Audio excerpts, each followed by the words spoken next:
Hi friends, welcome back to my channel. ഇന്ന് നമുക്ക് ഗോതമ്പ് പൊടി കൊണ്ടുള്ള ഒരു അട ചുട്ടെടുക്കുന്നത് എങ്ങനെയാണെന്ന് നോക്കാം. അപ്പോൾ നമുക്ക് ഇതുണ്ടാക്കാനായി ഗോതമ്പ് പൊടി അളന്നെടുക്കാം.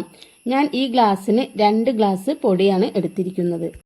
ഗോതമ്പ് പൊടിയിലേക്ക് ആവശ്യത്തിന് ഉപ്പും 1 ടീസ്പൂൺ നല്ല നെയ്യും ചേർത്ത് കൊടുക്കുന്നുണ്ട്. നെയ്യ് ചേർക്കുമ്പോൾ നമ്മൾ അട ചുട്ടെടുക്കുമ്പോൾ നല്ല സ്മെല്ലുണ്ടാവും. അപ്പോൾ ഇനി ഇതിലേക്ക് ഞാൻ പച്ചവെള്ളമാണ് ചേർത്ത് കൊടുക്കുന്നത്. എന്നിട്ട് നല്ലതുപോലെ കുഴച്ചെടുക്കാം. നമ്മുടെ ചപ്പാത്തി മാവിൻ്റെ പരുവത്തിനേക്കാളും കുറച്ച് ലൂസായിട്ട് വേണം ഈ മാവ് കുഴച്ചെടുക്കാൻ.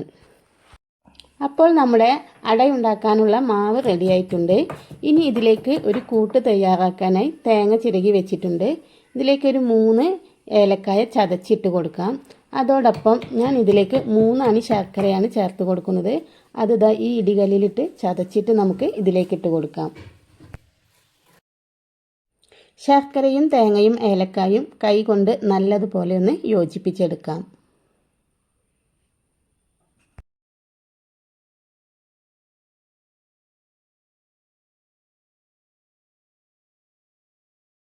ഇനി വാട്ടിയെടുത്ത ഒരു വാഴയില കഷ്ണത്തിലേക്ക് കുറച്ച് എണ്ണ തടവി കൊടുക്കാം. അതിനുശേഷം നമ്മൾ അട ഉണ്ടാക്കാനായി തയ്യാറാക്കി വെച്ചിരിക്കുന്ന മാവിൽ നിന്നും കുറേശ്ശെ എടുത്ത് കൈ കൊണ്ട് ഇങ്ങനെ പരത്തി കൊടുക്കാം.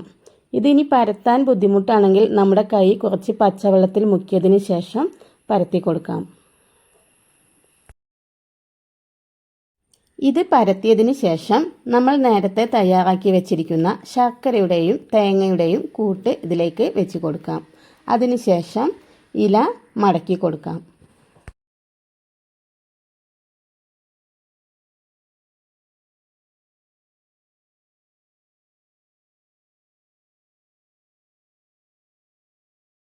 ഇനി അട ചുട്ടെടുക്കാനായി ഒരു ദോശക്കല്ല് അടുപ്പിലേക്ക് വെച്ച് കൊടുക്കാം.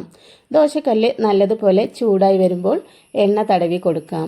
അതിനുശേഷം നമ്മൾ നേരത്തെ തയ്യാറാക്കി വെച്ചിരിക്കുന്ന അട ഇതിലേക്കിട്ട് കൊടുക്കാം. എന്നിട്ട് ഇത് ഒരു ഭാഗം വെന്ത് വരുമ്പോൾ തിരിച്ചിട്ട് കൊടുക്കാം. 2 ഭാഗവും തിരിച്ചും മറിച്ചും ഇട്ട് നമുക്കിത് വേവിച്ചെടുക്കാം. അതിനുശേഷം നമുക്കിതൊരു പാത്രത്തിലേക്ക് മാറ്റാം.